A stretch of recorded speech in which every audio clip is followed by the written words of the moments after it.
The tussle for power in Maharashtra continues. BJP and Shiv Sena are meeting their leaders in separate meetings to discuss on next course of action. And in fact, it isn't just one, multiple meetings are lined up.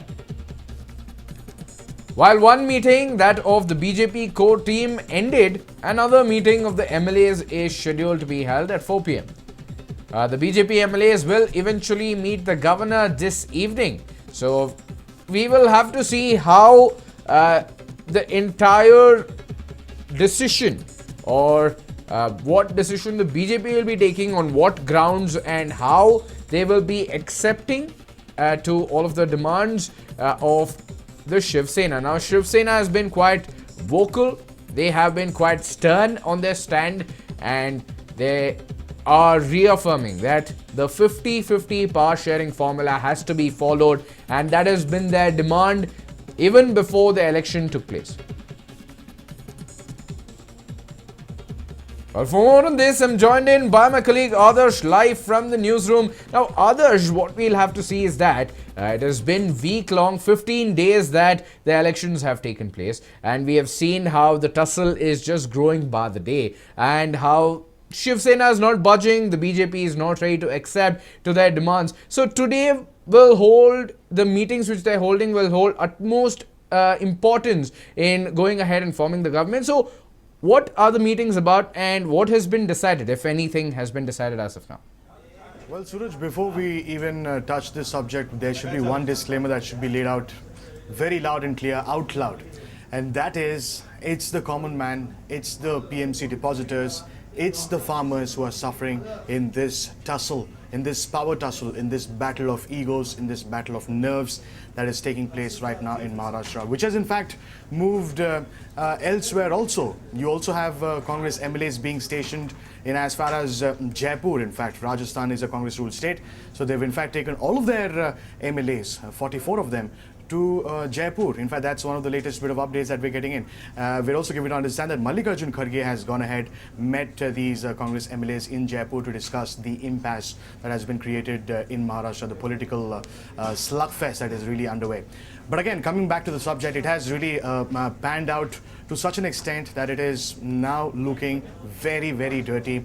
It's a huge blot on politics that you have something like this really taking place. But again, Suraj, as we were just informally discussing before your bulletin, things were really similar here in Karnataka as well, and that is exactly what you see play out in Maharashtra right now. You have resort politics taking place. You have Shiv Sena MLAs being heard into a separate hotel right there in Mumbai, and that apart, you have Congress MLAs also being rushed into another resort to assure that to basically ensure that there is no sort of a poaching that takes place.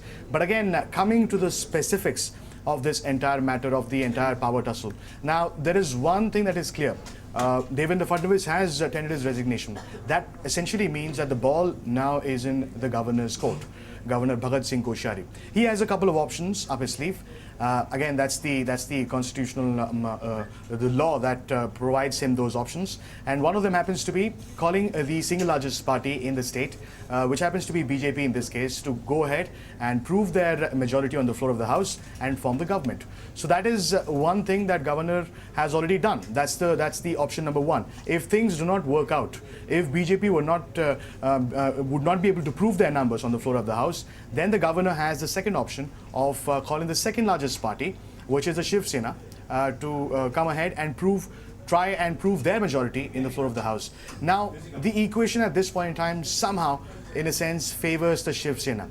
You also have, in fact, Congress leader Milind Deora come out in the open and say that because the BJP Shiv Sena alliance are not willing to come forward and form the government in the state, the second largest alliance, which is the NCP Congress, they should be invited to form the government in the state. But again, it doesn't work like that. It's not about alliances. Once if your alliance fails, then it has to be looked at which party is the single largest party, and right now it's the BJP. So in a sense, the BJP has a shot at it if things really go that far, and if there were to be a floor test, then Devendra Fadnavis has a huge task ahead of him to ensure that numbers are on his side. Again, if we were to delve much deeper into the numbers, Right now, you have the Congress and NCP pretty much together. That's an alliance that is sealed.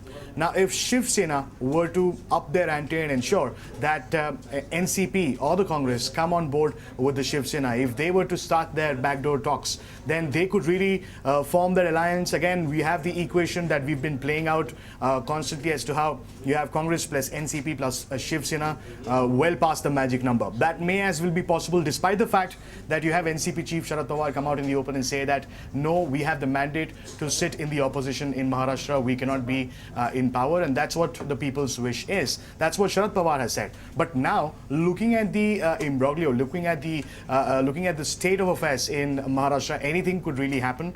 But again, you have the Shiv Sena and Congress somewhere feeling a little insecure, and that is the reason you have both these parties herding their respective MLAs, all of them to separate resorts in different places. So they're in fact wary about the BJP.